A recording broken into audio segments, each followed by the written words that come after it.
All right, so today is August 18th, right? Or 19th, actually, 19th.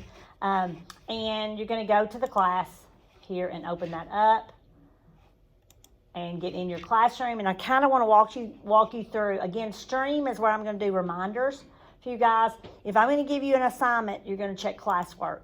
You're going to check classwork. I'm going to dim the light. You're going to check every day. Your job is to check in every day. If we go to an online platform only, you're going to be responsible to check in every day at this time, okay? Because I can't teach you if you're not in the class with me. Now, y'all are seeing the teacher view. You won't have all those tabs. So today's assignment is 8:19, and you're going to open it up and look at that. Or not. Let me get my, go ahead and open it up. Open up the PowerPoint. We're going to start there. Enlarge this a little bit. Is the PowerPoint the DHO safety? Yes, it's that DHO safety. We have to do a brief overview of safety. This is going to be more intense. As you guys get into the actual nursing assistant course, I'm going to do a whole unit on safety because we've got a lot of extra stuff that we have to be concerned about with our patients, okay? Because you're going to be in there taking care of them. So this is just a general safety that we cover at the first of school, okay? Excuse me. First thing is using body mechanics. You're going to use your body in a safe way. Why do we want to use our body safely? What's some things that can happen if we don't? Injure yourself. You injure yourself, right? Who else can you injure? Your patient, right? I will say, my nursing assistants, I tell them always, if you get to go to transfer a patient, you pick them up and they're too heavy, what do you do with them? You set them back down, and what are you going to do at that point? You're going to go and get help, right? Okay, so I've never had, and I don't plan to start now, I've never had a nursing assistant student drop a patient or have a patient injury there. It's important that you know how to use your body safely. And again, as we get more into our nursing assistant course or principles of health science or the emergency procedures course, those courses where I'm going to teach you to do skills, I'm going to teach you to use your body in a correct way. If you're not using your body in a correct way, I'm not going to be shout at you or whatever. I am going to remind you how to use your body correctly because I tell you, it is hard on the body there, okay? So we're going to use good body mechanics. We want to use our strong muscles. What are the strong muscles that we use? Your legs. Do we want to use our back? We want to use our legs, right? And we want to pull things into us so that we're using these muscles versus the tiny muscles in our neck and things, okay? Or our wrist. There's a specific way for me to teach you some lifting techniques that if you will learn to do it the way I show you, you will not hurt yourself. And that's key, okay? So again, use those big muscles. We want to use a broad base of support. Literally, you look like a triangle. Your legs are spread apart, and you're going to squat versus bending at the waist, okay? You want to do those sort of things. And again, you want to use your body weight to push or pull an object. So then we're going to have some videos and things that you're actually going to watch here in a second. And with those body mechanics, again, carry heavy objects close to the body. Avoid twisting or pulling as you work. Avoid bending for long periods of time. Every now and then, it's good for you to use, just to stretch, to stop and stretch. And I'm not sure if you guys are aware of even how much pressure you put on your spine.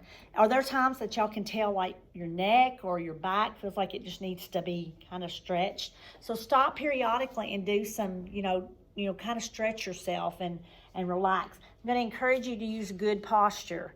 I have been in jobs where I've been slumped over, and I'm noticing that I'm almost in that slumped position. So I constantly stop myself and throw my shoulders back again so that I can align my spine and get it taken care of, okay? If a patient is too heavy or something is too heavy, don't try to take care of it yourself. Get help from somebody, okay? We're going to watch this video, and actually I'm going to hold up on the video. I'm going to let you, no, we're going to watch it. And website.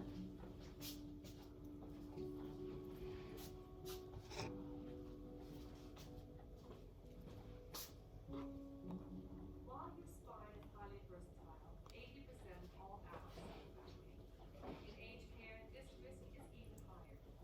In this video, we will look at what you can do to avoid your lower back. We will focus on what it means to keep your spine safe, straight, and protected, building a bridge to reduce load on your spine whenever possible, and an exercise that helps to reduce the risk of back pain and injury. The spine is made up of 33 vertebrae, stacked to make the vertebral column. In between each vertebra, there are discs. These discs are made of strong connective tissue and act as cushions. On top of this, ligaments connect the vertebra together, muscles connect the spine, and nerves exit the spine. There's a lot to think about. These structures need to be looked after to keep the spine healthy and strong, and to allow you to stay safe and active. The spine is naturally S-shaped. Maintaining this shape when carrying out day-to-day activities helps to prevent injury. This S shape is your spine's safe, straight, and protected position. In this position, it is very difficult to cause damage. Remembering to adopt this safe posture takes practice, but it soon becomes automatic.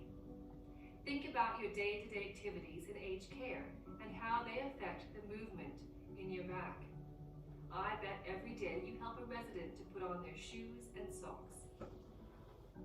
What is wrong with this? The S shape of the spine is lost when bent over. Therefore, there's a lot of strain going through the carer's lower back. A safer way to do this is to come to a lower level to carry out your task. This not only protects your lower back, but takes strain off your knees. Lifting places a stress on your spine, especially if it is not straight or if the load is heavy or awkward. We're all different shapes and sizes, so how do you know what's safe for you to lift? Well, if you have to jerk or strain excessively to lift an object, then it's not safe. A good rule is this: if you can't lift it smoothly, then don't lift it or get help. Every day you help residents to get positioned in bed. What is wrong with this scenario?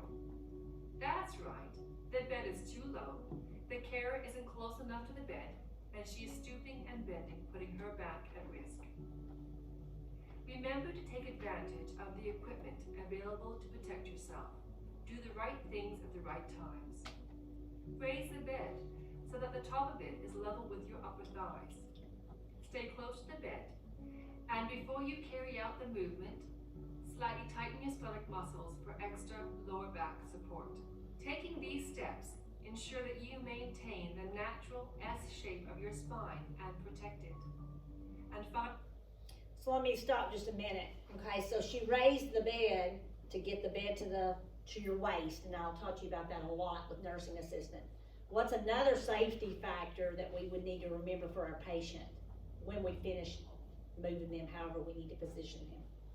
Put it back down. Put it back down, okay? So that's one of the critical elements. You hear me talk about the critical elements. It would be critical to put that bed into the lowest position so the patient does not roll off the bed or whatever, okay?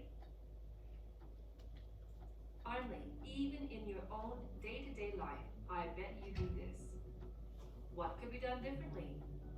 Yes, your legs can be used to help in this activity and build a bridge. This reduces the load through your back and helps you to maintain a strong, safe, and supported posture. Your back is a complex structure, but the good news is that you are in control when it comes to looking after it and keeping it healthy. Remember safe working postures. Choose the right equipment for the task at hand and move often. A simple exercise to carry out after you have been sitting or working in a prolonged posture is a gentle bend backwards. Do this within the limits of your comfort. To maintain a strong and healthy back, follow these tips and remember our 3 focus points. A safe, straight, protected spine, build a bridge to reduce the load, and perform your back exercises.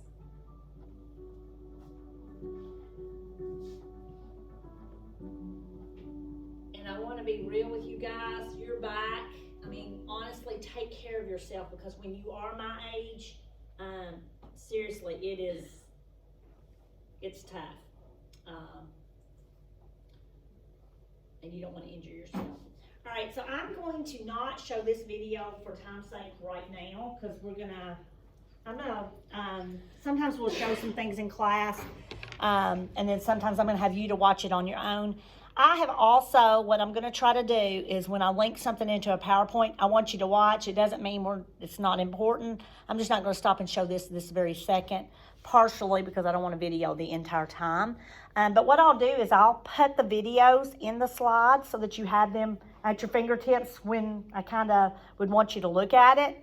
But then I'll also put the video in the link. So you may see that I've linked these videos more than one place, so that again, it's easy for you to say, I watched that in class, I need to go back and watch this one, okay? So maybe I refer something to something in a PowerPoint, but I want you to go back later on and watch that, okay? I want you to kind of use your Google Classroom as a checklist kind of thing. You need to check into Google Classroom every single day.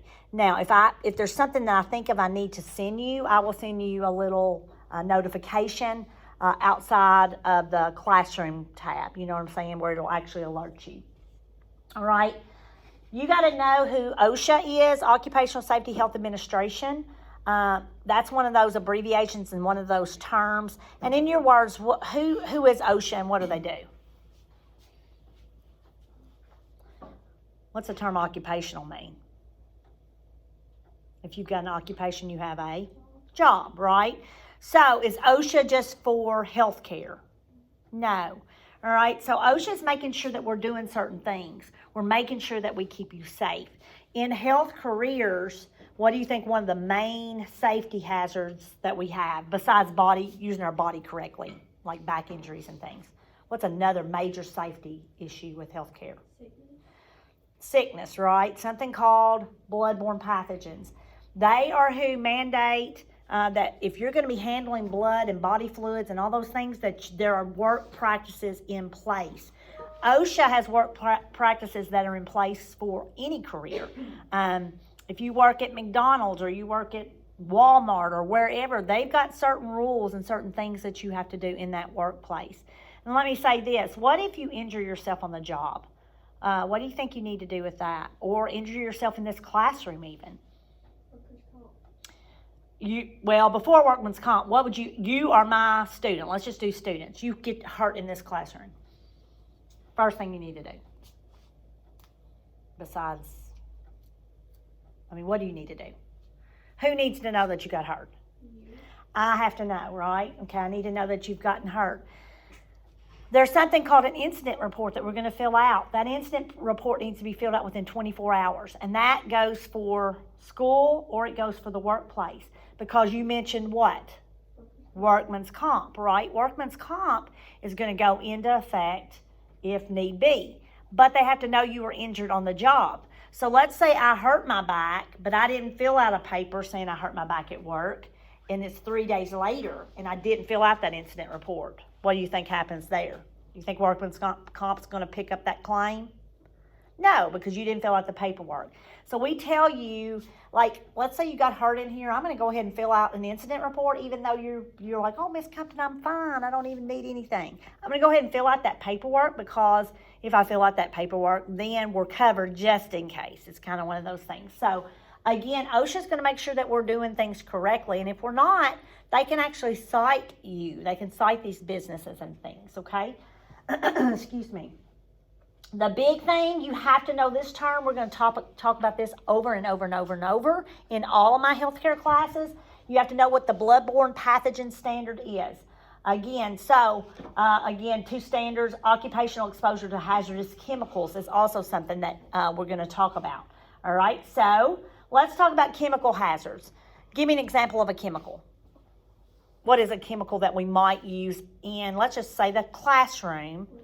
Bleach, right? Bleach is a chemical, okay? So what are some things that you would need to know if you were an employee or a student using bleach? We know how to use it, but you have to know what? how to safely use the product, right? I'll give you another example of a solution that we use at home. Ammonia. What happens with ammonia if you mix it with another chemical? Like, it's toxic, right? So you have to know how to safely use the product, where to use it, what's it used for, and you also need to know some safety. What happens if I get that in my eyes or somebody drinks it or something like that, right? So that's what they're called safety data sheets are going to tell you. And I think that may be on the next slide. Yeah, safety data sheets. We have those everywhere. You're not going to go read 100 safety data sheets before you go to work every day. But on your bottles, it's going to tell you. You know, it's got the name. This is Vindicator. It's a item that we're using right now with all the cleaning there. It's going to tell you how to safely use it. What is in it? What happens if you get it in your eyes? What is the first aid for that? Would you want to use this if there was no label on it? No, because what would you know? Would you know? You wouldn't know for sure that it is Vindicator. I may tell you that, but you don't know for sure. So let's say you go to the workplace and you find out, you find a label, the label's worn off. What would you do with that in the workplace? Or in the classroom setting for that matter? Do what? You might throw it out, but do we know how to safely throw it out without the label, right? And that's where we really have to think, well, I don't even know if it's safe to flush down is it going to kill the fish downstream or whatever. So I would take it and report it to the nurse, or in a classroom, report it to me. And then I'm going to take that substance, and then as the leadership, you would figure out, okay, what is this? Oh, yeah, I remember that was that bottle, whatever. Okay, but we're not taking any chances that way. So if the label's gone, then you would want to report that to your supervisor in the clinical setting or in the classroom, okay? And at the time that let's say I splash it in my eyes, at that point, that would be when we would want to go find out what is the safety data sheet, what does it tell you to do? Obviously, most things you're going to flush with water and those sort of things. So it's going to give you that information. And realistically, it's not like you go and get those all the time, but you do need to look up items. You can find safety data sheets on anything. If you use Windex to clean your windows, you can find a safety data sheet on that, okay? So I'll let you guys, again, in your assignment, there's some work to do with that. And again, at what time would an employee need to check the safety data sheets? When would you need to look at it? When would you look? Every day you're going to read 100 of them? When are you going to check them? Why would you need to check them? Make sure everything is up to date. Yeah. I mean, if you had an injury or you didn't know what to do with the substance, you would check that sheet. Otherwise, it's going to have how to use it on the bottom of stuff. Okay, does that make sense? You're really not looking at these, honestly. They show you where the book is. Here's your safety data sheets. Mine's over there in the corner in the classroom as far as classroom orientation. So if someone comes and says, where's the safety data sheets? There they are, okay? So it's more knowing that you can look up any chemical and find out about it, okay? Now, this one you got to know lots about. Bloodborne pathogen. The bloodborne pathogen standard means that any blood or any product that may contain blood can cause harm to you, and we're going to talk about that. There's also a term called standard precautions that you need to know. Standard precautions, what is standard precautions? When I say I'm going to use standard precautions with my patient, what kind of standard precautions am I going to use to protect myself from bloodborne pathogens? So what are some things we're going to do? Tell me something. If you're taking care of patients, I'm going to make you go take care of somebody you don't even know, never met in your life. What would be something you would do as a nursing assistant or EMT to keep yourself from getting exposed to their blood? Wear gloves, all right? What else? Wear a mask if needed. I mean, we might wear a mask, especially we were doing a lot of that with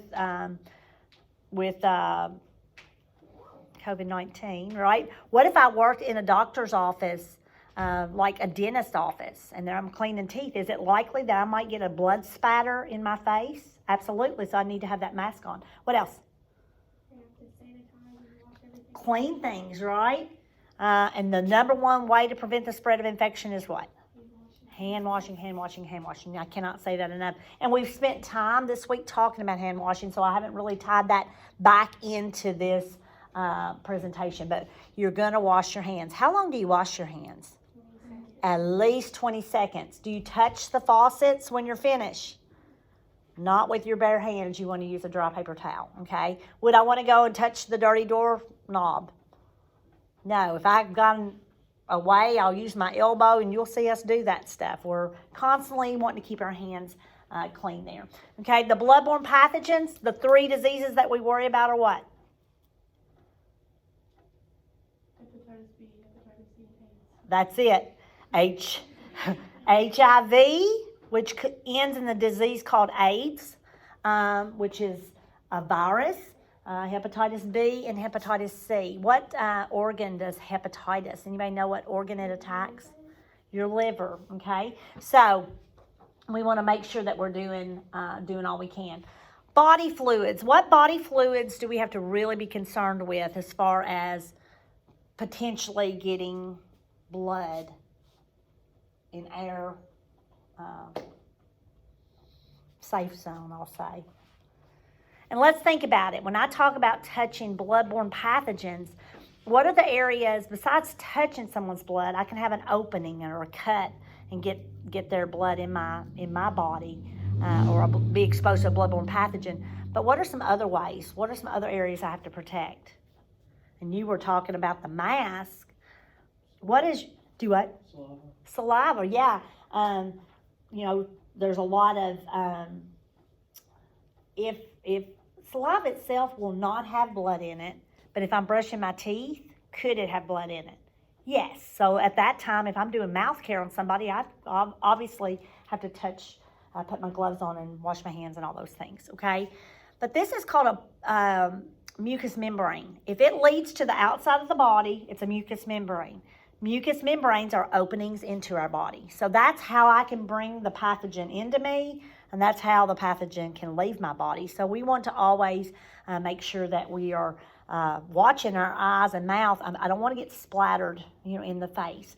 Now, there are areas in healthcare where you're going to be more at risk to splashing, and we mentioned the dentist, for example. They're down squirting water in your mouth and picking around and all the things that they're doing. So they're at high risk for being splashed in the face. But if I am working at the doctor's office and I'm checking your blood pressure, really at that moment I'm not going to get a splash, so I don't have to wear the face shields and things. Again, with COVID-19 and the way we're having to do some extra precautions, some of your healthcare professionals have the face shield on just as another precautionary method there. So what kind of fluids? You said saliva we need to watch. What else? Y'all got to talk to me. Urine. What else? Mucus. Where's mucus come from? And mucus and saliva are 2 different things, right? Mucus, you have mucus in your nose. What is the purpose of mucus? I know that sounds disgusting, but this is that class that you get to talk about all the stuff, right? What's the purpose of mucus? What does mucus in your nose really do for you? Doesn't it protect dust? It does. We're breathing junk in all the time. It's actually catching pathogens that potentially could get in my airway. And when you go and blow your nose, obviously we're going to wash our hands after that, but you're blowing out potentially something that could have got in your body and made you sick, right? So it catches those particles. So it's got a purpose. Keeps everything moist. I know that sounds crazy, but that mucus has got a purpose. There's something called sputum that's even deeper in your lungs. When you cough up a sputum specimen, you're getting a specimen from deep in that patient's lungs, okay? What other fluids? I like y'all's when y'all went, like yuck. What else? Any kind of vaginal secretions, semen, wound drainage, urine we said, right? Feces we said. any, again, obviously blood or any body fluid that potentially could contain blood. What if I have a patient that vomits? Obviously, I don't want to touch someone's vomit with my bare hands, so I would put on my gloves there because I might have a bleeding ulcer. Maybe I've got some ulcer disease there. So, again, all of these different body fluids are going to cause issues. Blood, urine, stool, semen, vaginal secretions, cerebral spinal fluid. Okay, that's floating around. You wouldn't see that if you saw cerebral spinal fluid leaking from a patient's ear. That's bad news. Obviously, you would need to have your gloves on for that. That patient's in serious danger if they've had a head injury or something. So, again, the 3 diseases, Hep B, Hep C, HIV. We will talk way more about that later on in the days to come. All right, this is a long video, and I am going to stop recording at this point, and we're going to watch this together, and I'm going to upload this. It's 25 minutes already. I'm sure it'll take 3 days to upload this way, and this may not even work. We're going to watch this video together, and then as you finish, we may not completely finish this today. We may have to go through the rest of it tomorrow, but there is a Google form in there that you're going to need to fill out, okay? That Google form is like a Google worksheet. That's going to be your assignment for today. You need to have that finished by tomorrow. So we're actually starting with assignments. You will get assignments from me every day in this class because it is so much to do. So we're going to watch the video now. I'm going to turn off